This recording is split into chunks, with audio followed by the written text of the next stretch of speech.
Hugo, the wrestling juggernaut from Street Fighter and Final Fight that'll be getting a redesign today. And considering that Hugo mainly had one design in all of his Street Fighter appearances, I'll have the green light to do whatever I want.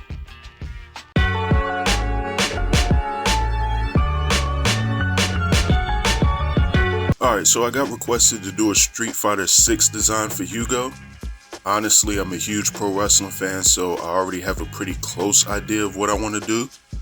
It's already pretty well known that Hugo was based off of WWE Hall of Famer Andre the Giant.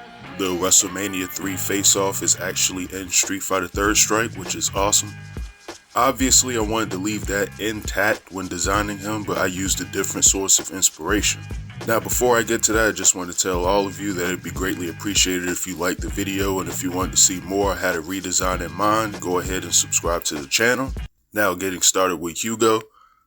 According to Street Fighter's story, and I've sort of disregarded Final Fight here, Hugo once again partnered with his female companion, Poison. I'd say this is about the third time that they've split and made up, I believe. Poison convinces Hugo to break away from the current wrestling organization that Hugo's in, and they decide to create their own instead. Their plan? To take over the wrestling world. Now, this sounded like to me every wrestling takeover angle since 1996 pretty much. And what specifically happened in 1996, you ask? The formation of the NWO. So that's what I'm using as the basis for Hugo's redesign.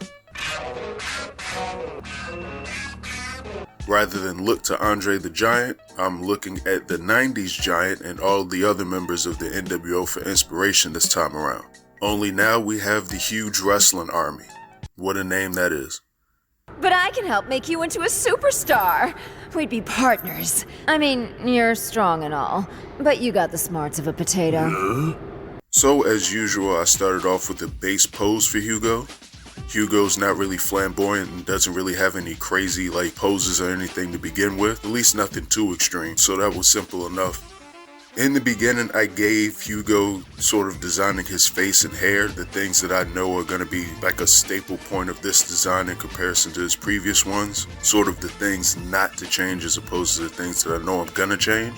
As far as those differences are concerned, I gave him a shirt design similar to Hollywood Hogan's design, more specifically the original NWO t-shirt, and I used Hall and Nash for the designs of the pants.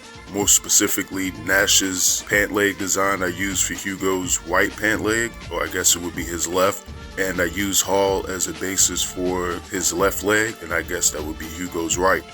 The only difference is for Scott Hall, instead of going with the blood splatter, I replaced it with the design pattern that's used on Hugo's original costume. Almost little horseshoes is what I like to call them. I just did those down the actual side of that pant leg. That in and of itself kind of made Hugo look very different from his previous designs, but I left sort of the chains and weightlifting belts from, I guess, concept art and just sketch designs that Capcom has used for Hugo over the years, just to keep something other than his face to keep Hugo looking like Hugo still. I almost came up with the idea of giving Hugo a ponytail, but I didn't want to go too crazy. I still want him to look like him at the end of the day. And I don't know why Hugo's hair is hilarious to me. I don't really want to change that but so much. But as I said earlier, I kept the weightlifting belt and the changes in the designs. I also kept his boots intact too. I didn't really want to change those as much. Like I've said before, the more simple I can leave a lot of my Street Fighter redesigns, the better off they look. I don't know why that's the case, where the more I under-design Street Fighter redesigns, the better they look, and the more detail that I add to a Tekken or Mortal Kombat one, the better those look. I don't know why that's the case, but it is. Then for a color palette, obviously I'm not just going to leave him black and white like the NWO colors. It would look way too much like a ripoff at that point. And I wanted to keep a bit of the pink in the design just because Hugo is always in pink, so I just left that as an accent color, and this time around I went with blue.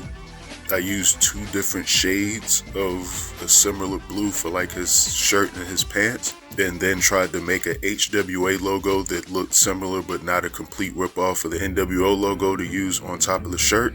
By the time I started coloring and shading, I pretty much had this brand new Hugo design. And yeah, this Hugo does no jobs when he's just like this. So this is my Street Fighter 6 Hugo, the brand new leader in the world of professional wrestling, I guess. Let me know what you think about the design in the comments below. As I've stated earlier, like and subscribe to the channel if you haven't. And you all have a good one, and I'm out. Get it on that. Select to make it first pick. Get it on that. 10, 9, 8, 7, 6. Get it on that. Choose and pick the best one. Get it on that. 5, 4, 3, 2, 1. Get it on that. Select to make it first pick. Get it on that. 10, 9, 8, 7, 6. Get it on that. Choose and pick the best one. Get it on that. 5, 4, 3, 2, 1. Get it on that. Select.